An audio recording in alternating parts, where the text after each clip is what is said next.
There are many, many examples of how the Western monopoly of knowledge has distorted our higher education institutions that we could take a look at each and every university in Canada, in the United States, all throughout Europe and most of the world, and carry on for days. But let me just share some thoughts from several African scholars, how they see this situation.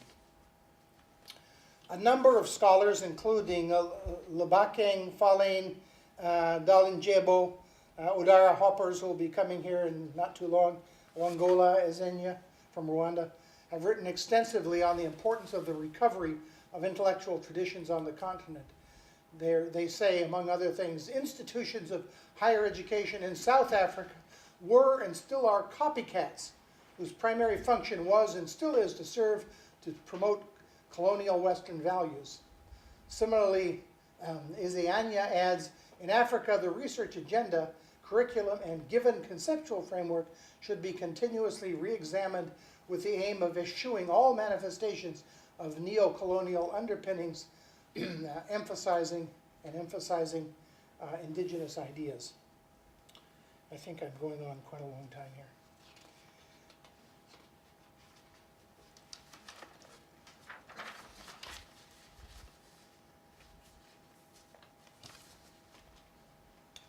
Let me turn to the emergence of new higher education narratives.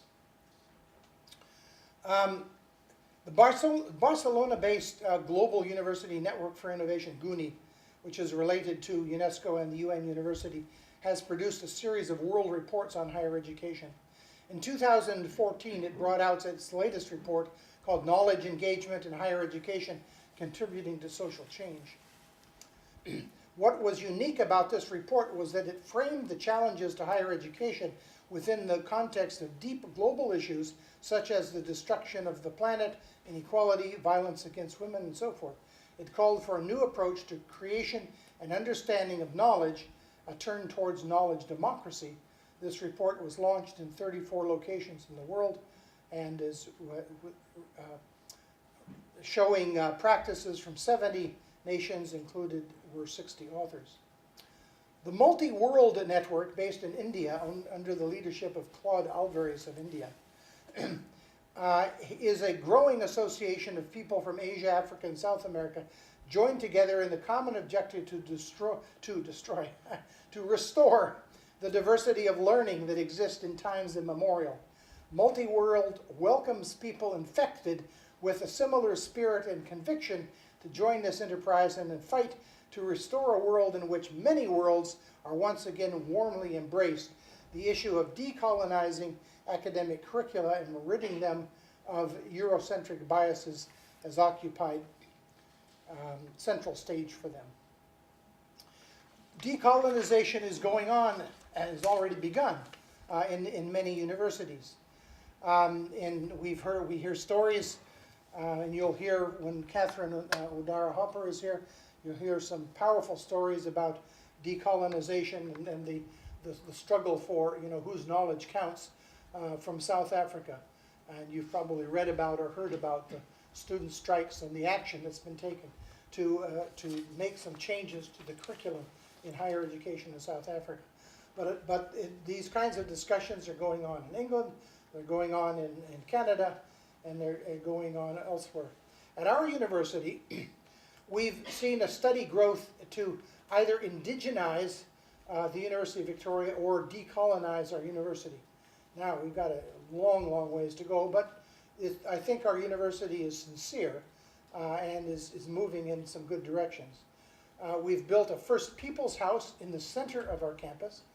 We have indigenous community leaders and indigenous faculty and staff have joined together to manage this ceremonial and house of learning. We've created a position of a director of indigenous academics and community engagement. But perhaps the most powerful contribution has been the creation of indigenous academic programs in law, in social work, in education, in nursing, in governance, in humanities, indigenous counseling, and linguistics. The most recent programs that have been created are a BA and an MA in indigenous language revitalization. What has gone along with the development of indigenous academic program has been a deepening of relations between the University of Victoria and the surrounding Indigenous communities.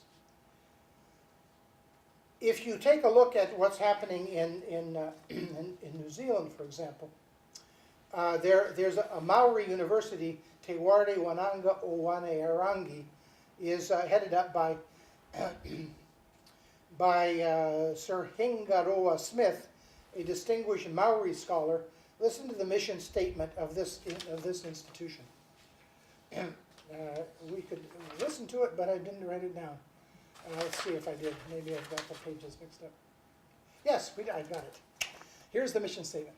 We commit ourselves to explore and define the depths of knowledge in the Aotearoa to enable us to re-enrich ourselves, to know who we are, to know where we came from, and to claim our place in the future.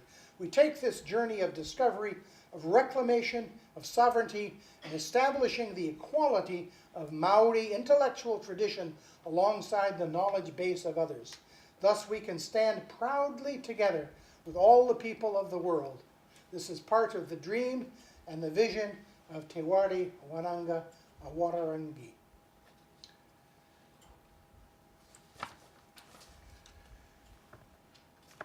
So, and I can go on, and I've got a lot more of these kinds of knowledge stories and examples of what different universities are doing. But I want to leave us with a couple things. So here's what I ask myself. Here's what I ask myself. How do I decolonize, deracialize, demasculinize, and degender my inherited intellectual spaces? Doesn't mean I can do that, but how do I come to terms? How do I recognize what the impact of all of those factors is on what I think of as my own thought process? How do I become an ally in the process of decolonization? How can I help to open up spaces for the flowering of diverse epistemologies, ontologies, and ways of knowing? How can I help to create a new architecture of knowledge that allows for co-construction of knowledge between academia, indigenous communities, social movements, and activist community settings? These are things that I ask myself every day. My practice, my teaching, my writing, anytime somebody asks me to say something, causes me to think over and over again about who I am, what I would like to support, and how I can be more useful in this process that we call decolonization. So what are some things that I've seen that are useful to think about, more institutionally, or if you're thinking about, your department or your college, or if you can think, in bigger circles, that's fine, or your network or your research project.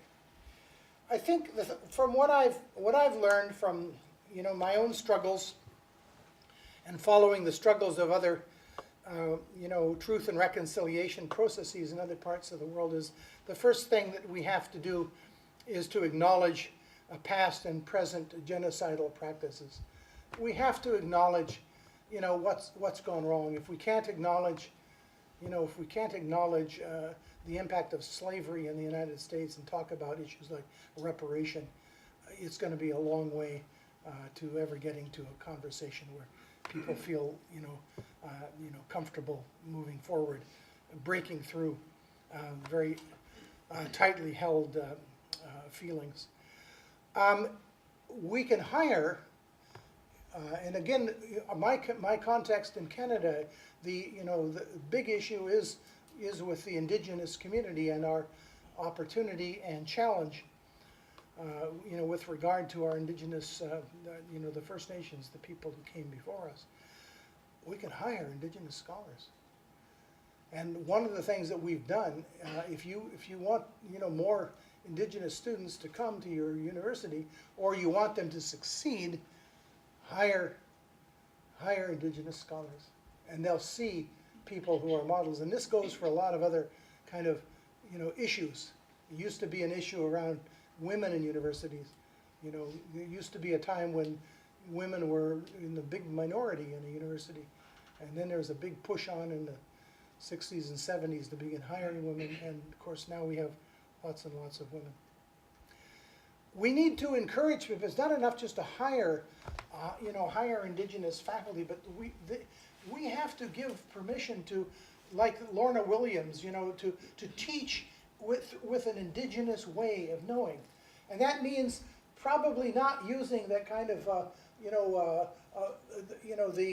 do they call that, the bell, that distribution of grades, that kind of a thing. That's not the way that people learn in the community. That's not an indigenous practice. That's not a kind of a natural way that people learn outside of, this kind of rather rarefied structure that we call, schooling. So we need to encourage people to learn how to do that. And those of us who are allies, we can learn. We can learn. We can't take the place of, but there are things that we can do in our own classrooms.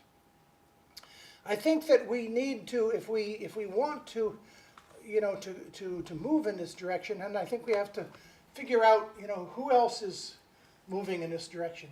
And the discussion around decolonizing knowledge, decolonizing higher education is really fun. It's very exciting.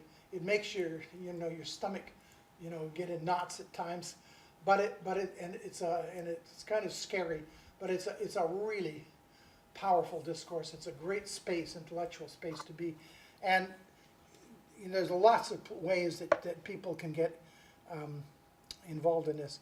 We need to give credit, if we're going to try to. This is now speaking really to us as as people who work, knowledge workers in a university.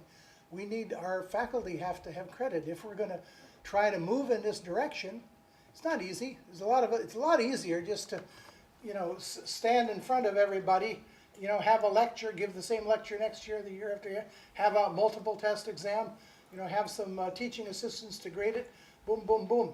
It's very efficient. But so to transform our way of teaching, teachers, profs, lecturers need to be given credit, as part of their career advancement. And another thing, recently a friend of mine talked to me about, she said, what about the architecture? And I don't mean that as a metaphor, but I mean that as the physical look, of the campus and of the room. Now this is a room which the chairs can be moved around in. So for example, in Aboriginal, learning circle, it's not only in Indigenous learning. We do it in adult ed and other kinds of practice as well, but in Indigenous learning, the circle is, circle is powerful. It has meaning in itself, a learning circle. But a lot of the rooms in my university are fixed chairs, so you can't do that. What about more spaces, outside, so that you can have that connection with the land, which is so important to land-based knowledge systems. So there are things to think about, even in the architecture, the way that we design our schools. I'm going to end with we ask a number of young people, when Rajesh and I were doing a project with Guni, to talk about the world that they imagine and give us some images and things, and then we put them together in a quick little video clip, which I want to share as by way of an ending. Let's see if that works. Now I'll press it again. Yes. Now let's see. Is that working? No, not sure. End of slideshow. It worked before anybody was here. It worked before. It'll work. It'll work again. I have